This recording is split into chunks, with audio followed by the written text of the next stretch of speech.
पर 1526 से 1530 ईस्वी तक राजा रहा। 26 दिसंबर 1530 को क्या हुआ? ठीक है। बाबर जो था उसे मुगल वंश का अस्थायी संस्थापक माना जाता है, जबकि अस्थायी संस्थापक अकबर को माना जाता है। किसको माना जाता है?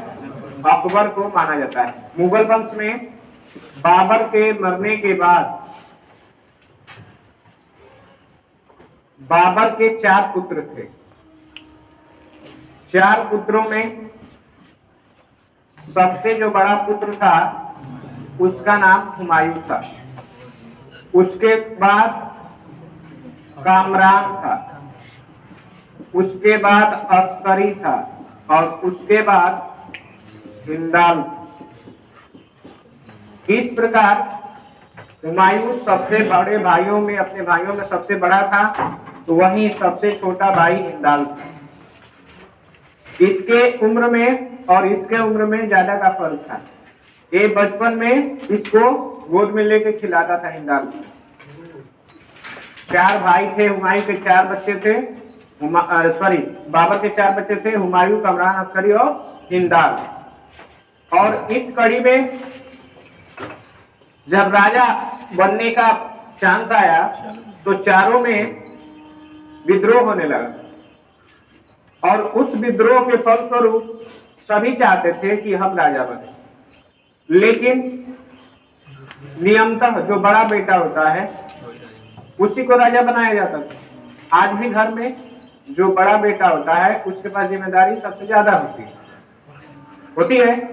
उसी तरह से तो हुमायूं को राजा बनाया गया। ये अंदर अंदर तीनों चाहते थे कि हम ही बने राजा। हुमायूं इस प्रकार से अपने पिता की मृत्यु के बाद राजा बना भारत का और मुगल वंश का दूसरा राजा हुआ। पहला राजा कौन था? बाबर। और बाबर से पहले बाबर के पिता का नाम उमर शेख मिर्जा। ये जो थे फरंगाना एक जगह था, वहां के शासक थे। ठीक है। हुमायूं जब राजा बना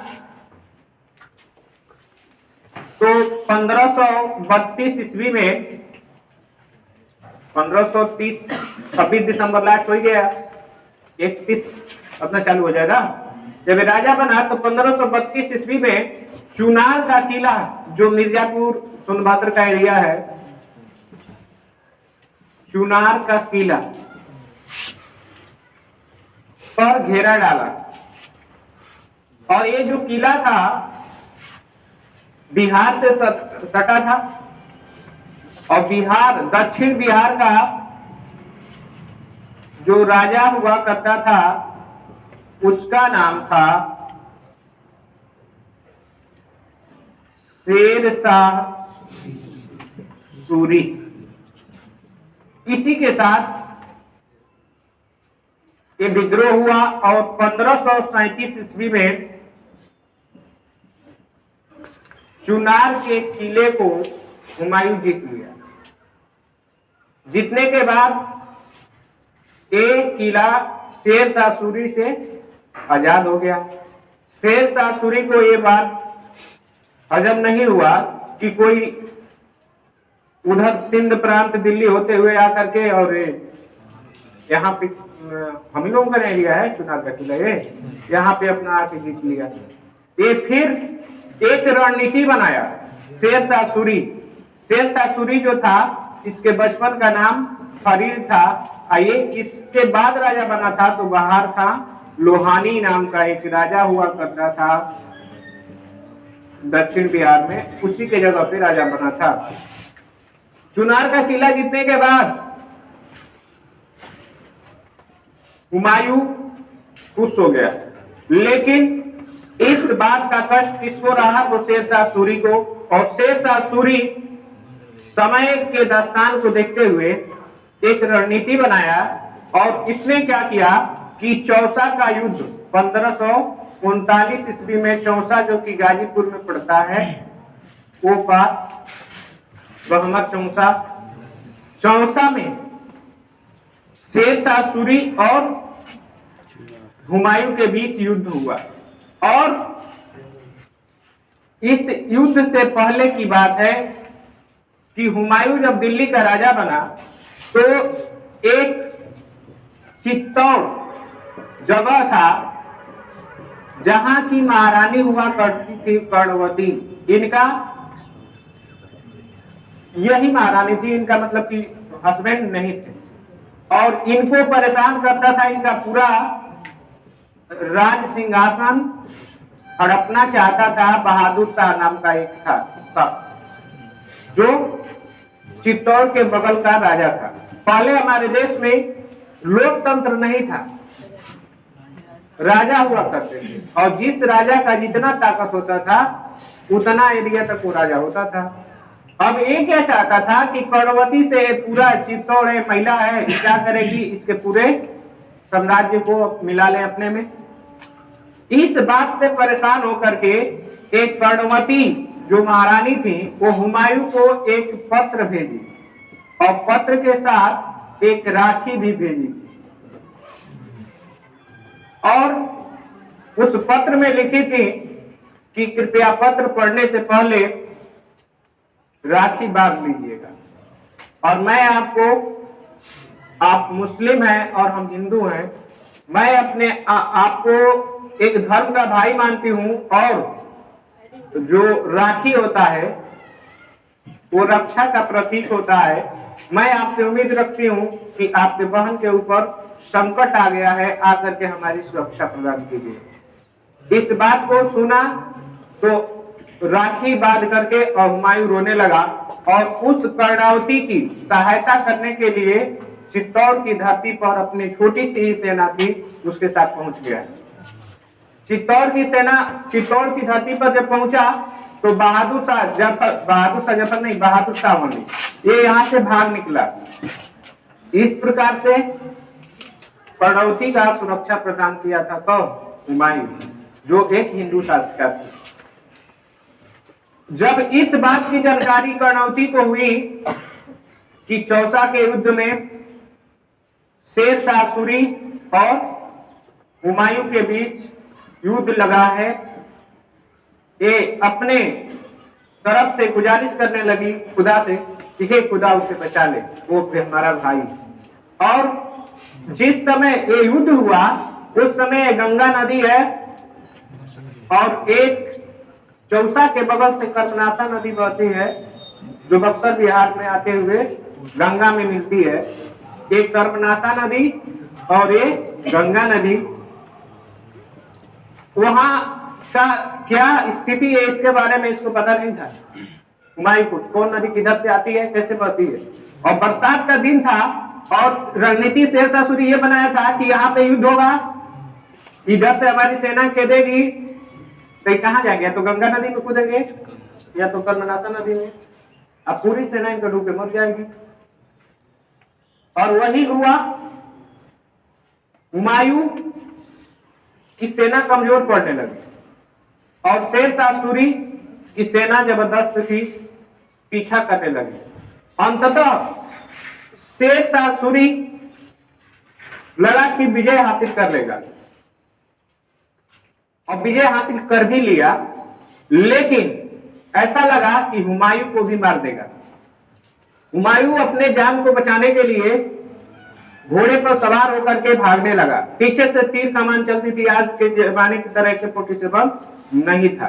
और कहा जाता है जाके राखो साइया, मार सके ना कोई, बाल लबाका कर सके चाहे जग बैरी हो, चाहे जग बैरी हो। अर्थात जब किसी का पूरी दुनिया अगर खिलाफ हो जाए, अगर ऊपर वाला खिलाफ नहीं है तो कोई कुछ नहीं कर पाएगा। और इसे ये आ करके कूद गया गंगा नदी में, ये गंगा नदी में कूद गया। लेकिन बात ये थी कि ताव में तो कूद गया, लेकिन तैरना जानता नहीं था। अब लगा डुबकी खाने। इस कंडीशन में वहीं पे एक निजाम खां भिश्ती, निजाम खां भिश्ती नामक मल्लाह पानी लेने के लिए पहुंचा था तट पे।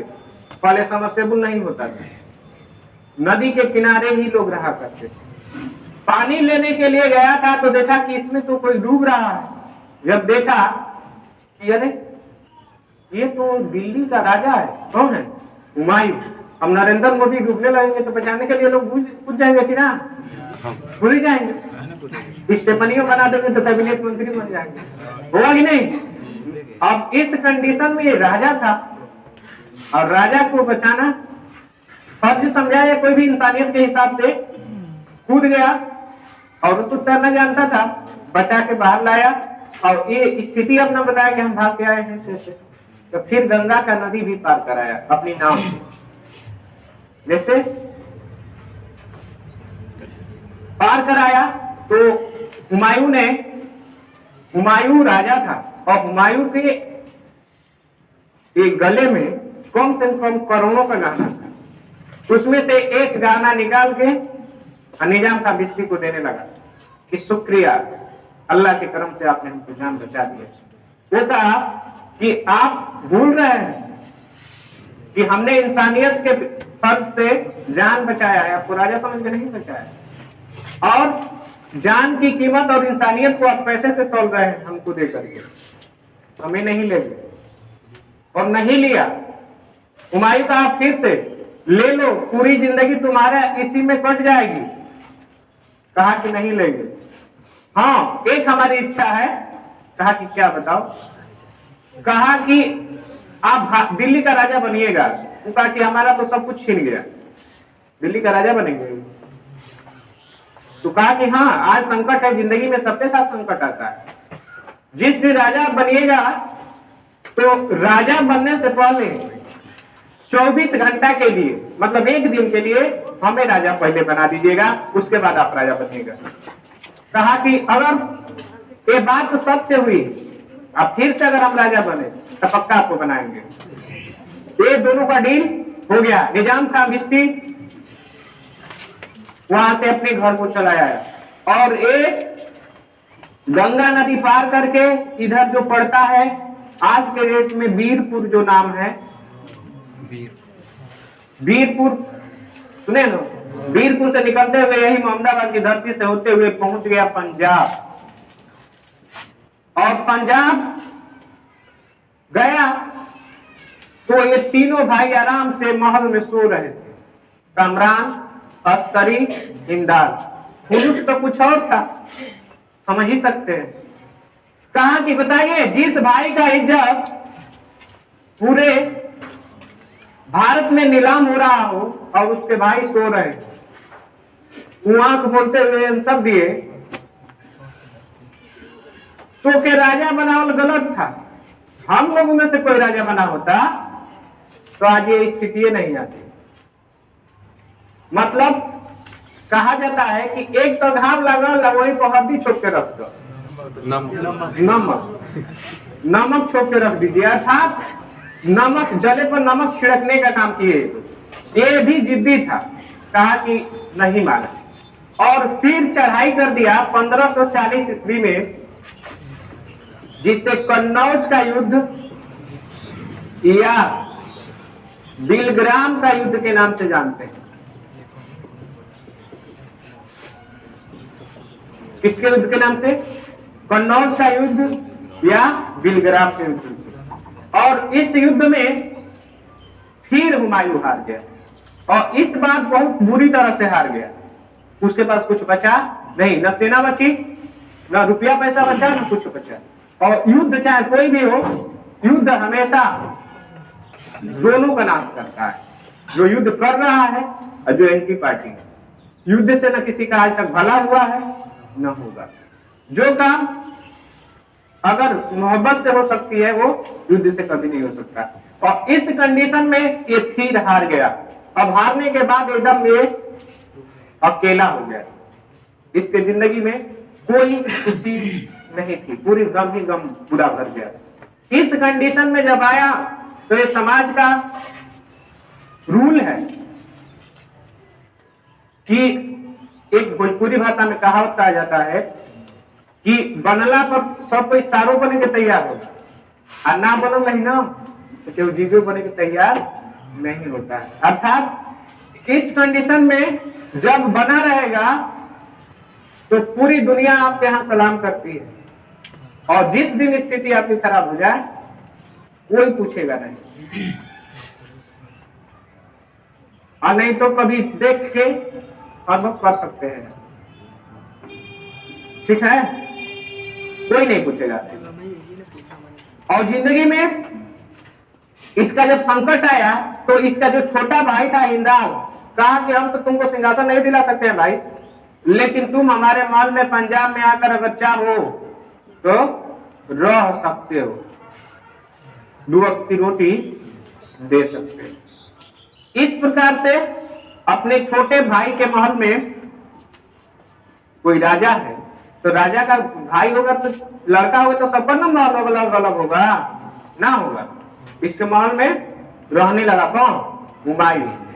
और हिंदाल के महल में एक हिंदू धर्म में पंडित जी लोग होते हैं पूजा पाठ कराने के लिए, उसमें भी होते हैं लोग, तो उनका नाम जो था अली अकबर जामी था, अली अकबर जामी था, जो पूजा कराते थे। और उनकी एक लड़की थी जिसका नाम हमीदा बानो बेगम था।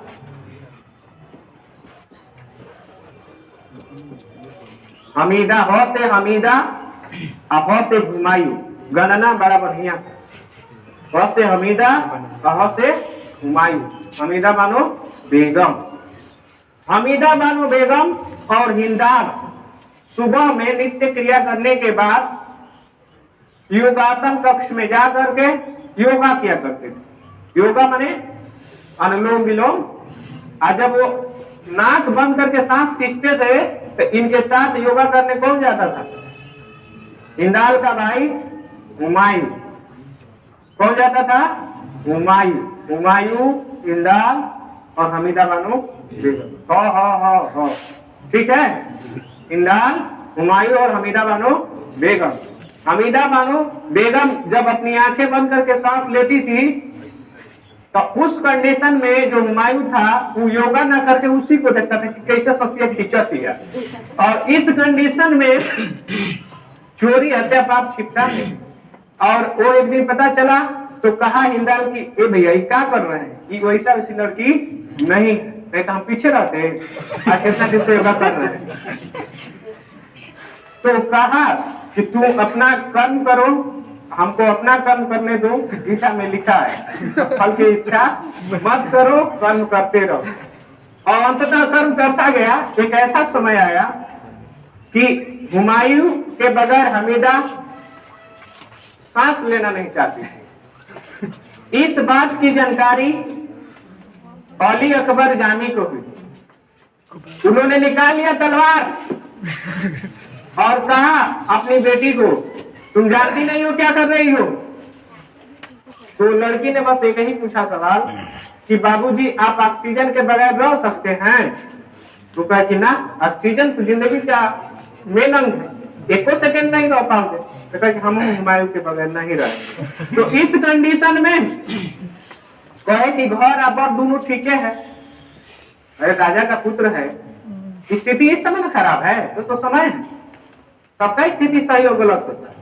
कभी राम भी बंद हो गए थे, कभी राजा थे, स्थिति है। तो इस कंडीशन में ये लड़का भी बढ़िया था, अपनी लड़की का शादी करा दिया किसके साथ? हुमायूं के साथ। अर्थात हुमायूं के जिंदगी में एक लड़की आई जिसका नाम हमीदा बानो बेगम था, और इस विवाह के फल स्वरूप एक लड़के का जन्म हुआ जिसका नाम जलालुद्दीन मोहम्मद अकबर था। जलालुद्दीन मोहम्मद अकबर था। क्या नाम था? जलालुद्दीन मोहम्मद अकबर था। जब इस लड़के के जन्म के समय दासी आकर के समाचार सुनाई किसको? हुमायूं को, तो हुमायूं के पास एक फूटी चवन्नी नहीं थी कि वो दे करके खुशी जाहिर कर सके, दिया जाता है ना गिफ्ट। और अपने बीबी के पास गया तो कहा कि बताओ आज के जिंदगी में हमारे पास तुमको कुछ देने के लिए तोहफा भी नहीं कि हम तुमको दे सके।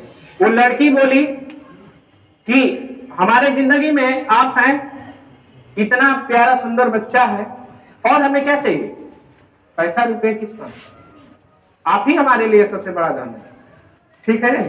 तो इस कंडीशन में फिर कहीं चौथा क्या चाहिए बताइए, पैसा रहे इकट्ठा करो। तो इस कंडीशन में कहा कि आपके लिए एक मैरून कलर की साड़ी लाते।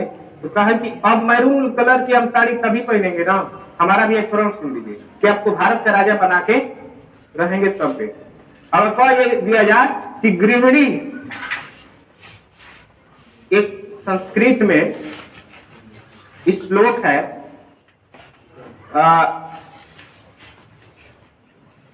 क्या कहते हैं, तत्र रमन्ते देवता है ना, श्लोक भूल रहे हैं। कहने का मतलब ये है कि अगर गृहिणी सही मिल जाए तो घर संवर जाता है, ठीक है। अब 14 दिन बाजारे चले, 16 दिन नहीं रहा तो फिर घर बिगड़ जाता है। और इस कंडीशन में उसको ऐसी बीवी मिली जो उसको बनाने वाली थी। वो जितना अपना गहना रखी थी, चूंकि एक दरबारी खानदान की पंडित जी की लड़की थी, तो जाहिर सी बात है कि धन संपत्ति रहा होगा, ये सब निकाल के दे दिया, कहे कि जा करके आप सेना का गठन करिए। कहा कि ये तुम्हारे नाक गले कान का क्या हुआ, कहा कि इसको मत टेंशन लीजिए, आप जो हम कह रहे हैं ना वो करिए। और उस पैसे को ले जा करके, गहने को ले जा करके पैसे में तब्दील करके एक छोटा सा सेना का गठन किया हुमायूं ने। उस सेना को ट्रेनिंग देने के लिए हमीदा बानो बेगम भी जाया करती थी, और हमीदा बानो बेगम उस सेना का और हुमायूं का हौसला अफजाई किया करती थी। इस कंडीशन में सेना बहुत ही अच्छी तैयार हुई, और 1556 ईस्वी में 40 से लेकर 56 तक इसके महल में रहा। किसके महल में? 1556 ईस्वी में एक फिर सरहिंद और मच्छीवाड़ा, जो पंजाब और दिल्ली के आसपास एरिया है, वहां को जीत लिया कौन? हुमायूं। और जीतने के बाद फिर अब राजा बनने का चांस आया, और राजा बनने के लिए सिंहासन लगा दिया गया था। शपथ देने के लिए राष्ट्रपति जी खड़े थे, लेकिन राष्ट्रपति उस समय नहीं हुआ करते थे। तो उस कंडीशन में हुमायूं के कदम रुक गए। तो हमीदा बानो बेगम ने कहा कि बताइए, जिस दिन का था इंतजार आपको, जिसके लिए हम अगर 4 रोटी बनाते थे, एक रोटी आप खाते थे, एक रोटी हम खाते थे, अकबर खाता था और एक कुत्ते को डालते थे, नंगे पर हम लोग रहते थे कि पैसा बचेगा, और सेना का गठन किए थे कि ताकि एक दिन हम लोग का जिंदगी बदलेगा। आज आपके सामने सिंहासन है, क्यों आपके पैर रुक गए? तो उसने जवाब दिया कि घटना उस समय की है जिस समय आप हमारी जिंदगी में नहीं आए थे। वो बोली कि क्या घटना है? तो उसने बताया कि एक बार हम गंगा नदी में डूब रहे थे, और एक व्यक्ति ने हमारी जान को बचाया था, और उसके एवज में उसने हमसे एक वादा कराया था कि जिस दिन हम राजा बनेंगे उससे एक दिन पहले के लिए, एक दिन के लिए राजा उसको बनाने के लिए हम वादा किए थे। तो लड़की बोली कि अगर ऐसा आप करते हैं एक गरीब व्यक्ति के लिए, तो हमारे नजर में आपके लिए और इज्जत बढ़ जाएगी। इस प्रकार से हुमायूं ने निकल गए, संदीप बाहर निकल, बोला तो बोले हैं तू बाहर निकल, ए वीडियो बंद कर, बाहर निकल। इस प्रकार से अपने सेनापति को ऑर्डर दिया कि उस व्यक्ति का पता लगाया जाए, और वहां से सेनापति का घोड़ा चलते हुए आ गया निजाम खां भिस्ती के घर। निजाम खां भिस्ती के घर गया, अंधेरी रात हो चुकी थी। बोला निजाम खां भिस्ती का घर यही है? वो बोला बाबू हम तो कुछ गलतियों ना किए हैं। क्या बात है? अरे तुमने तो ये गलती किया है, किसी की जान बचाया था। तो कहा जान बचाना कौन सा गुनाह है? तो कहा कि गुनाह यही किए हैं और इसी की सजा मिली है कि आपको एक दिन के लिए राजा बनाया जाएगा। उस राजा ने आपको बुलाया, तो अब वो बुढ़वा का क्या था, तो झड़ गया था, बोला ए महारानी चलो दिल्ली का राजा बनना है। तो इस प्रकार से वो राजा और रानी बनने के लिए कहाँ निकल चले, दिल्ली, और जाकर के वहां राजा बने। और भारत के इतिहास में निजाम था भिस्ती एक मल्लाह था जो हुमायूं का जान बचाया था, और वही एक ऐसा राजा था जो चमड़े का सिक्का चलाया था। किसका सिक्का चलाया था? चमड़े का सिक्का चलाया था, वो भी एक दिन के लिए। ठीक है, क्वेश्चन पीसीएस का है कि चमड़े का सिक्का चलाने वाला भारत का शासक कौन था? वह कौन सा शासक था भारत का जो अपने कपड़े सील करके अपना जीवन यापन करता था, कि ना कि 3 करोड़ का सूट बनवा ले, ऐसा काम नहीं करता था। उस शासक का नाम क्या था? सोच के बताइएगा। नासिरुद्दीन महमूद। हाँ, वेरी गुड, नसरुद्दीन महमूद था। उसके जैसा ईमानदार शासक कोई नहीं हुआ। वो अपना 1 रुपया राज्य के पैसे का यूज नहीं करता था, वो पूरा कपड़ा सिलता था और जो मजदूरी मिलती थी उसी से अपना जीवन यापन करता था। ठीक है, और निजाम का भी एक ऐसा राजा हुआ जो एक दिन के लिए वो चमड़े का सिक्का चलाया था। ठीक है, उसके एक दिन का समय खत्म हुआ और फिर सिंहासन पे कौन बैठा? हुमायूं बैठा। और हुमायूं जब सिंहासन पर बैठा तो उस कंडीशन में वो भी दिन उसको याद आ गए जो कसम दिलाई थी उसकी वाइफ, क्या पहनने वाला, मैरून कलर की साड़ी। गया मार्केट में खरीद के लाया, और उस समय जब गया अपने वाइफ के कक्ष में तो वो उसमें नहीं थी, इत्तेफाक से कहीं गई थी, किसी और कक्ष में थी, और वहां पे साड़ी रख के और चला गया। उसने एक लाइब्रेरी बनाया था दिल्ली में, जिस लाइब्रेरी का नाम था दीन पनाह। क्या नाम था? दीन पनाह नाम की लाइब्रेरी। लाइब्रेरी जानते हैं जहां पुस्तक होती है, और वो छत के 2 तल्ले पर थी लाइब्रेरी, नीचे कुछ और था, ऊपर थी, और जाके किताब पढ़ने लगा। उसके बाद ये लड़की जैसी अपने जाई करके कक्ष हमीदा में बानो कहाँ गई, कक्ष में देखी तो साड़ी है, खुश हुई, व्हाट अमेजिंग गिफ्ट। उस कंडीशन में अपना पहन के आई, कहाँ गए राजस्पति? हाँ है, चलिए फरमान जारी हुआ, आई सुनाते हुए, ये जी देखी कैसा लागत नहीं। वो ऊपर से इतना चिढ़ा के बोली कि उसका पैर स्लिप कर गया। किसका? हुमायूं का।